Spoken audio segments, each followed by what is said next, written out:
Hey guys, it's Sven Jungbeck again, and today it's about substitutions, and I want to show you some of the very, common substitutions, and therefore we will play 2-5 in C, playing D minor 7, G dominant 7, and C major.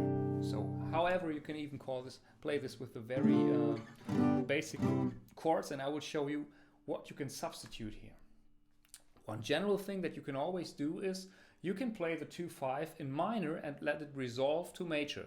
And the good thing about all the things that I'm telling you now is that you can do this also when the band is not doing it. This is the tricky thing about, of course, substitutions. You can play whatever you like, even if the band is still playing that 2-5-1 thing, So a band is playing D minor 7, G7, and C major, and you now play from the minor key of C, D half diminished, G dominant 7, flat 13 or flat 9 maybe, even with a raised 9, and resolve it to C major.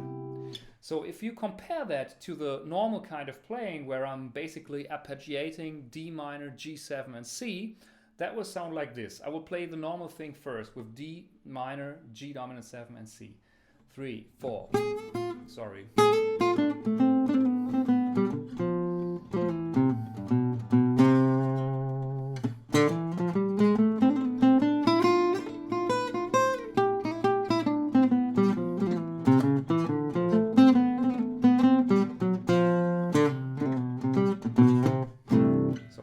Play D half diminished and the G chord with the flavors of minor, flat 13, flat 9, raised 9. That will sound like this. 3, 4. 2,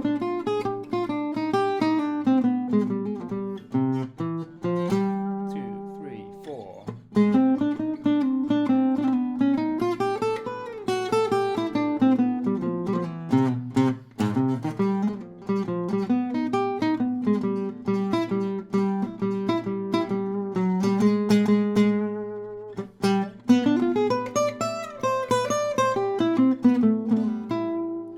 See, it's the night and day move. Night and Day is a song where this is even played in the chords. You play the minor 2-5, 2 major. So if we take a closer look at the dominant chord itself, the basic substitutions when you play chords or when you play melody, both is possible, is of course the Tritone Substitution with his D flat dominant 7. And this also in particular sounds very good. And instead of the D flat dominant 7, you can also play A flat minor 7, because A flat minor 7 and D flat dominant 7 is kind of a 2-5. So if we hear that in a chord context, it also sounds great. You could go like D minor,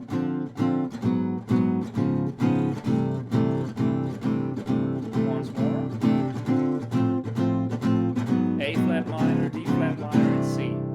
Or even when you go from the D minor to the D flat, you can even play it with a raised 9, which is a good sound in C, of course, and resolve it to C. That will sound like that in the solo. 3, 4.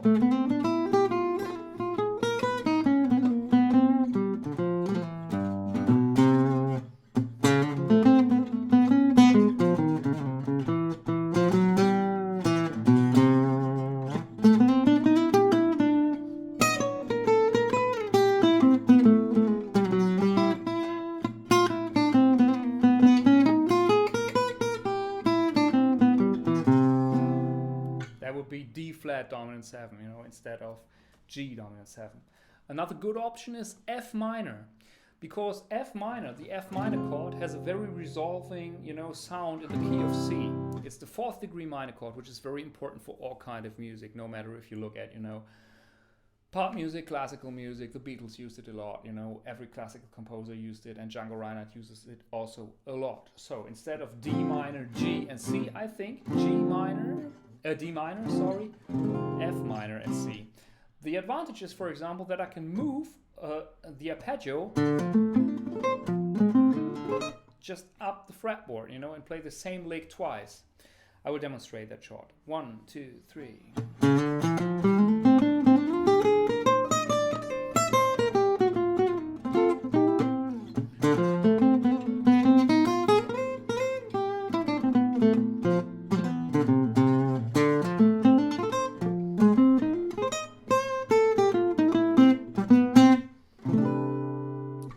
This is a very good sound, and you can also do this in the chords, playing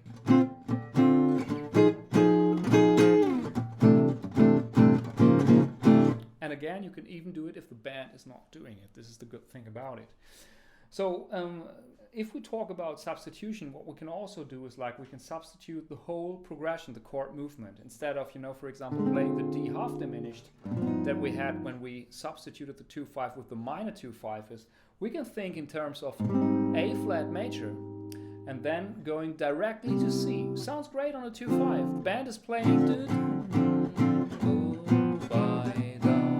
and you go like.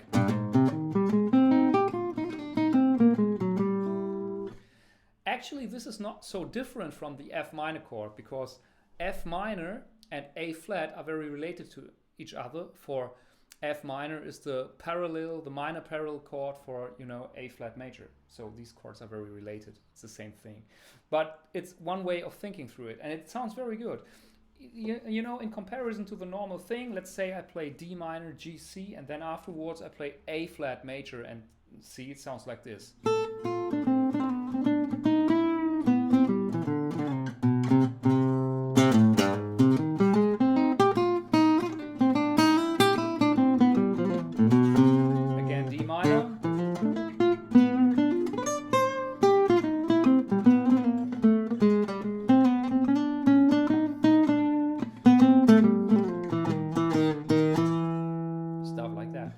Will sound great in your solo. Then we have the symmetric scales, and this is the last thing that I want to talk about, because when you have symmetric scales, like the augmented scales, for example, or the diminished scale that we also call half-tone, whole tone, or whole tone, half-tone scale, you got a lot of chords there. Let's take a look at the diminished scale first. When we use the diminished scale on G dominant 7, we would play the diminished scale in G sharp diminished. And it's always like a whole tone and a half tone and a whole tone, a half tone, a whole tone, a half tone, and a half tone. So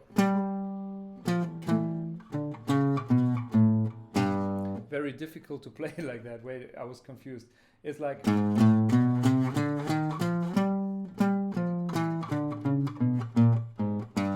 this, you know?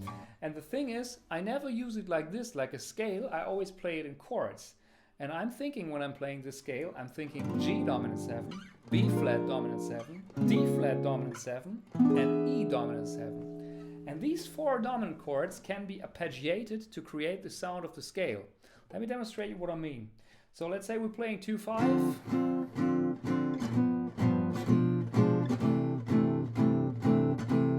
So what I'm thinking in the solo is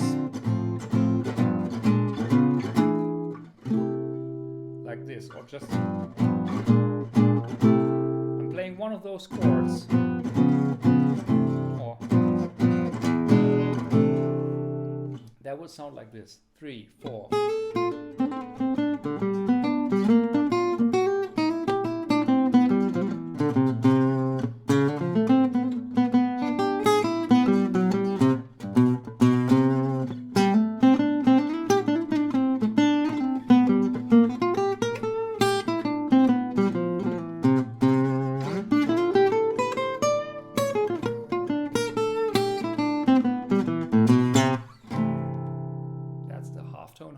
Idea. You can even mix like dim chords and dominant chords in an arpeggio. One thing that I often do is like playing G, afterwards playing D dominant 7, D flat dominant 7, then I play B flat major, then G dominant 7, then I play D flat major again, then I play B flat dominant 7, then I play E dominant 7, and afterwards D flat major again, D flat dominant 7 again. Sounds like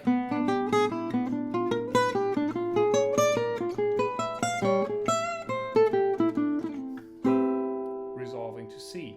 That's a great thing to do, you know. And the augmented scale, of course, is the scale of the flat 13 chord, but in opposite, or not in opposite, but the difference to that one and to the harmonic minor scale from C. This is also working on the G chord. Maybe the most common one, Phrygian dominant or something like that you call it. I don't remember the scale names because I think in tones actually. But the thing with the G, A flat, B, C. And then you got like D, E flat, F, G. Then you can play the altered scale,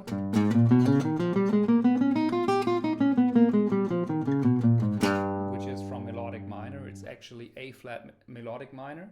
But the augmented scale is so good because you can move the same shape in whole tones around the fretboard. So we got the D minor, and then you go like to C, like in whole tones. And you can do that in the solo too, of course.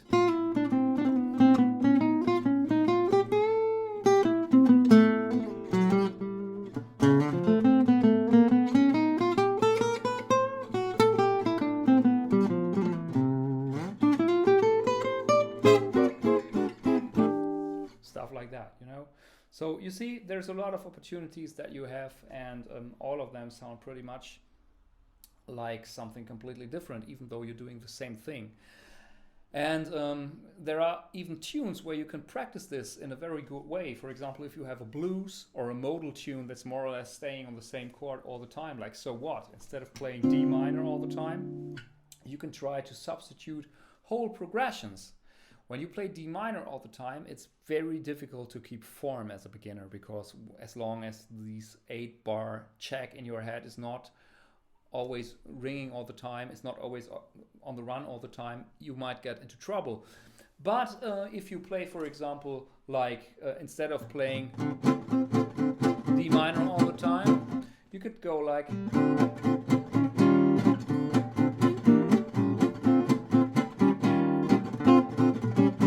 do this in the solo. So instead of playing, you know, let's pick So What, for example. Maybe in that pace. So we got this pace, and then you play like...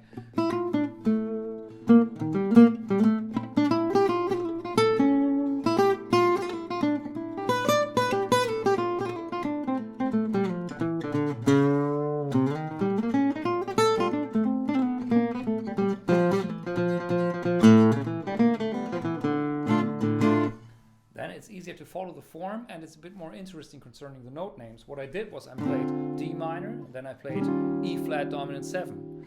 This is like the Night in Tunisia sound. You can do that in So What all the time, like...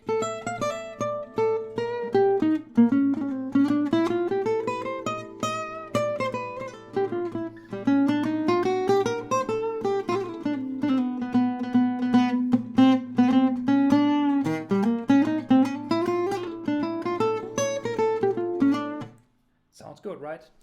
So, and this is something that you can do all the time in tunes, or like in the blues, instead of, you know, staying like 4 times on C when you play blues clear, you know.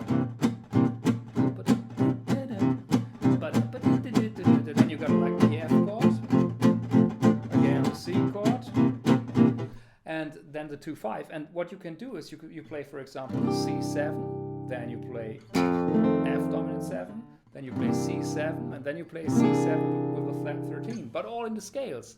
By using, for example, the Mixolydian scale, then you somehow change it to a C dim scale, or to an F Mixolydian scale, again C Mixolydian, and then go for, you know, C whole tone scale. And you do that while the band is only playing C7, and that will sound great and give your solo structure. So you can play like, for example, when you play a blues in C, you can play like...